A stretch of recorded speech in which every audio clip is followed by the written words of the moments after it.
Bom dia, quarto ano. Vamos para a nossa aula remota de História, tá? Abra o manual na página 43, o comércio com a Ásia e a África. Capítulo 2.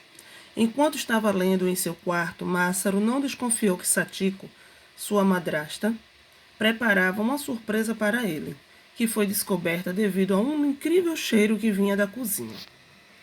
Acho que ele vai gostar da surpresa. O cheiro está bom. O que será que eles estão aprontando? Ao chegar próximo da cozinha, Massaro viu os seguintes produtos sobre a mesa. Esses produtos aí eram os conhecidos como as especiarias, né? Que a maioria dos comércios iam buscar lá na Índia. Aí tem a pimenta do reino, gengibre, cravo da Índia, cominho, canela, baunilha, anis e noz moscada. Esses produtos tinham sido comprados na barraca Caminho das Índias, onde se vendem muitas especiarias, e eles foram utilizados como ingrediente do bolo que estava no forno. Esses foram as primeiras especiarias, tá? Vendidas lá na Índia, onde todo o mundo ia em busca dessas especiarias, já que lá era o local onde tinha em abundância. Primeiro quesito. Você já ouviu falar em especiarias? Para que elas são produzidas? Aliás, para que elas são utilizadas?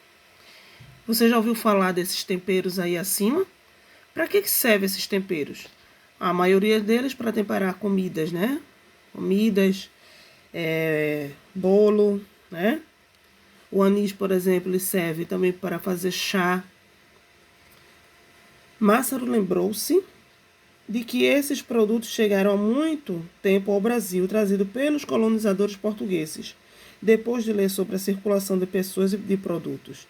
Massaro queria saber por que as especiarias eram tão importantes para serem trazidas até o Brasil. Página 44, as especiarias das Índias. Massaro procurou novamente algo sobre as especiarias na revista que leu. A matéria começava com duas perguntas. Leia-as abaixo e responda-as. Acho que já li sobre as especiarias em algum lugar por aqui. Segundo quesito. Quando uma pessoa está doente, qual é o tratamento que ela recebe? Ora, a maioria das pessoas que estão doentes precisam tomar medicamentos, né?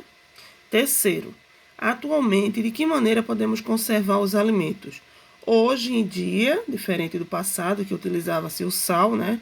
Para poder deixar a comida conservada, hoje a gente utiliza geladeiras, freezers, refrigeradores, para poder conservar a comida até uma quinzena ou final do mês, dependendo. Muito antigamente, quando não havia remédios nem geladeiras, as pessoas utilizavam recursos coletados da natureza para tais fins. As especiarias são, em sua maioria, produtos de origem vegetal cultivados para serem utilizados como temperos e corantes, para a conservação de alimentos e para o uso medicinal. Do lado eu tenho aí, um chá de canela, tá? A canela era utilizada em chás para dores estomacais e, em essência, para perfumes.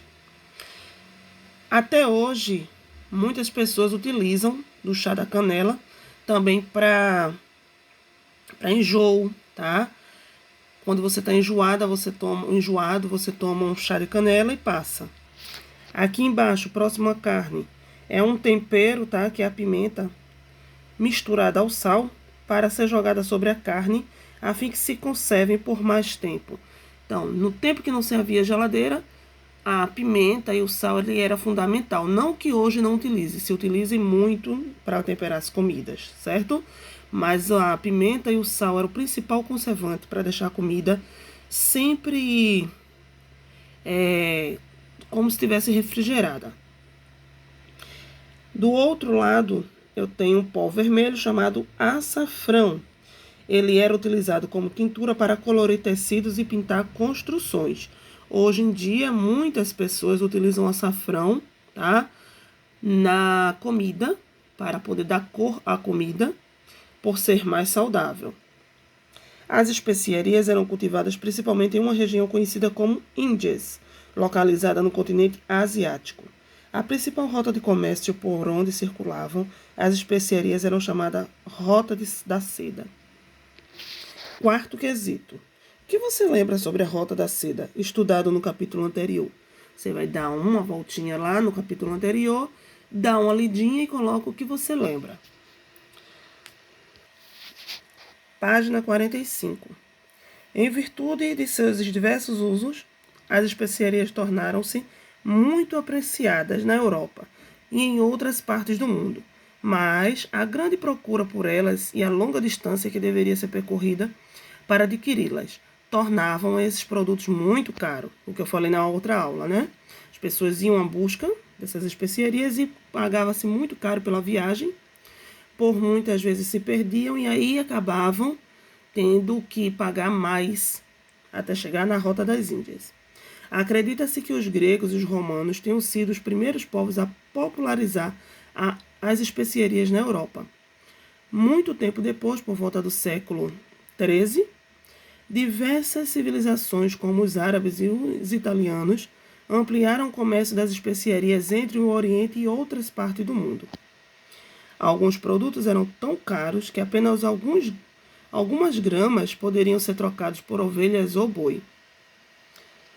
Quinto, em sua opinião, hoje em dia as especiarias são produtos que custam muito ou pouco?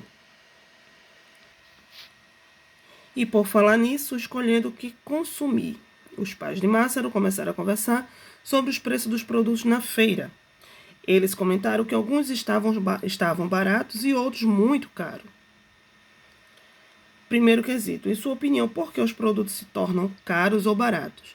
Essa opinião é uma resposta pessoal, mas vocês devem levar em consideração que muitos produtos, em determinada época do ano, se tornam caros devido à sua colheita, tá? Por não estar sendo tão produzido, então, quanto mais produção tem, mais barato ele está. Porque, por exemplo, as frutas não se pode cobrar muito caro quando está na safra, porque acaba estragando. Então, o valor acaba diminuindo. Então, é melhor a gente comprar frutas e verduras, tá? Quando estão na época da colheita. Nas feiras, os alimentos sofrem constantemente as variações de preços.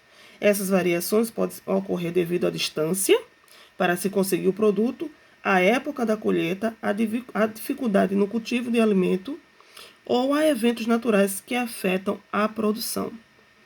Segundo quesito, a resposta pessoal. Sua família costuma comparar valores de produtos antes de comprá-lo na feira ou no mercado? Terceiro, qual é a importância de comparar preços antes de comprar alguns produtos? Quando a gente começa a comparar produtos em mercados e feiras diferentes, a gente vai comprar onde está mais barato. E com isso a gente acaba economizando um pouco do nosso dinheiro. Quarto, quais sugestões você daria para seus pais se precisassem comprar um produto alimentício com preço muito alto? Pensa aí e dá a sua opinião. Página 46, produtos vindo da África. Que cheiro bom! É café? Sim, fresquinho. Sabia que o café já foi tratado como especiarias? Embora Massaro já soubesse o que eram as especiarias, não tinha conhecimento de que elas também existissem em outros lugares do mundo. Até agora a gente só falou da Índia, né? Mas as especiarias depois começaram a se popularizar no mundo inteiro, certo? Como ele é bastante curioso, voltou para seu quarto em busca de mais informações sobre o que seu pai disse. Em sua pesquisa, Massaro descobriu que na época em que a região das Índias era frequentada por muitos mercadores, o continente africano também se destacava por seus produtos locais. Primeiro quesito. Em sua opinião, quais eram os produtos comercializados pelos povos africanos? Para vocês responderem aí essa atividade do primeiro quesito, eu peço que vocês façam uma pesquisa antes, tá? Quem puder, na internet, para você ver o tamanho do continente africano e ver algum produto que foi cultivado lá. Do continente africano, os mercadores compravam ouro, sal, ferramentas e cerâmicas, animais e seus derivados, pele, chifre e marfim, produtos vegetais e agrícolas. Muitas vezes esses produtos seguiam longas jornadas até o seu destino final. Então, quanto mais longe se chegava a mercadoria, mais cara ela era vendida no mercado final. Como os produtos circulavam entre os diferentes continentes, era possível encontrar produto da África na China e vice-versa. Página 47. Um novo caminho para as Índias. Massaro descobriu que 7 séculos atrás, os comerciantes que negociavam produtos das Índias e da África ganhavam fama e muito dinheiro. Por esse motivo, diversos povos estiveram em constante conflito pelo direito de negociar diretamente com os mercadores asiáticos e africanos. Então, era aquela guerra de comércio, tá? Quem é que comprava mais da Ásia e da África, porque os produtos eram bons, as especiarias eram boas, e todo mundo queria comprar e levar para os seus locais e ganhar lucro. Porque quanto mais você vendia produtos vindo da Ásia e da África, as pessoas compravam mais e você, sendo mercador, você enriquecia. Segundo quesito, você já esteve em meio a um conflito com um amigo ou familiar? Reflita sobre o assunto e depois responda as perguntas abaixo. Se você já envolveu-se, tá, em algum conflito com algum amigo ou familiar, de qualquer forma, e você vai dizer na letra A, como você agiu para solucioná-lo, e letra B, hoje você mudaria a forma como agiu para solucionar o problema, por quê?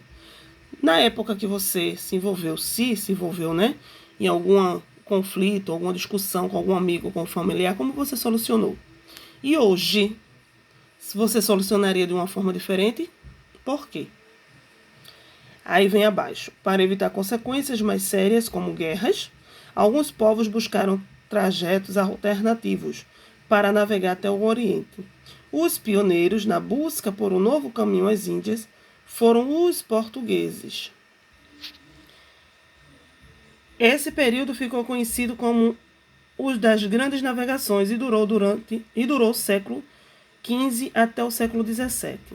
Durante essa época, os europeus chegaram a novas terras e conheceram diferentes povos que nelas vivem. Aí tem lá a seção Você Sabia. No século XV, a principal rota utilizada pelos europeus para chegar às Índias era por mar Mediterrâneo. Porém, os árabes, em virtude da rivalidade, religiosa, impediram outros povos de utilizar suas rotas, o que provocou uma busca por novos caminhos para o Oriente. E daí, como os árabes eles dominaram o mar Mediterrâneo e não deixavam mais as outras navegações passar, começou a ter que fazer uma nova rota. Alguns chegavam até as Índias mais depressa e outros acabavam se perdendo e chegando em outros continentes. E assim se descobriu vários continentes. Os portugueses começaram sua busca por uma nova rota, seguindo a costa do Oriente Africano. Ao longo de diversas viagens, eles avançaram cada vez mais ao sul, entraram em contato com diversos povos africanos e fundaram entrepostos comerciais para adquirir produtos locais. Em 1488, após diversos desafios, o navegador Bartolomeu Dias conseguiu contornar e ultrapassar o Cabo das Tormentas, região ao sul do continente africano conhecida por condições de tempo e corrente marítimas que dificultavam a navegação, porque além de todos os problemas, eles enfrentavam, pelo mar Mediterrâneo era muito mais rápido e prático, e agora devido a esse conflito com os árabes, eles tinham que fazer rotas diferentes, e por muitas vezes esse oceano que eles atravessavam, ele era cheio de correntes marítimas que acabavam tirando as navegações da rota. Então era bem difícil, foi bem difícil essa época para chegar até as Índias depois do conflito com os árabes. Tal feito abriu caminhos para os portugueses chegarem até as Índias. Desde então, o local passou a se chamar Cabo da Boa Esperança. O primeiro navegador a chegar às Índias foi Vasco da Gama, em 1498. Página 48. Durante a segunda expedição para a região das Índias, comandada por Pedro Álvares Cabral, em 1500 os portugueses chegaram à costa brasileira. Seguindo a rota de Vasco da Gama, a esquadra de Pedro Álvares Cabral precisou se afastar da costa africana. Consequentemente, as correntes marítimas, olha aí o que eu falei, levaram-nas para a costa brasileira, próximo ao litoral da Bahia. Depois de alguns dias em terras brasileiras, Cabral e sua esquadra seguiram para as Índias. E aí, até então, ele não sabia que estava chegando em um novo continente. Para ele estava chegando às Índias por um outro caminho, tá? Mas aí o que aconteceu não foi nada de chegar até as Índias. Devido às correntes marítimas ter levado ele para outro lado da costa, ele chegou hoje onde são terras baianas. Terceiro quesito. A partir do que você leu sobre as navegações portuguesas, indique no mapa abaixo a rota que cada navegador utilizou. Vejam que aí tem navegações portuguesas do século XV e tem dois caminhos, tá? Primeiro você vai pegar duas cores diferentes da cor que você quiser. Melhor, três cores diferentes. Aí você faz aqui pela legenda, ó. De vermelho você vai fazer o traçado de Bartolomeu Dias, de laranja de Vasco da Gama e de Pedro Álvares Cabral, tá? Lembrando que Pedro Álvares Cabral, ele saiu de Portugal, certo? E ele chegou à costa onde hoje é o Brasil. Bartolomeu Dias conseguiu contornar passando pelo Cabo das Tormentas e que Vasco da Gama foi o primeiro a contornar. Então você vai seguir o caminho e pintar com as cores da legenda. Massaro ficou surpreso com o longo caminho pelo qual os portugueses passaram para chegar às Índias. Será que houve outros desafios? As viagens marítimas só foram possíveis graças a uma série de avanços tecnológicos e científicos relacionados a estudos na área da construção naval, tá? Da astronomia, da localização e da cartografia. Aí começaram a se localizar melhor no oceano e acabou, tendo suas rotas melhoradas.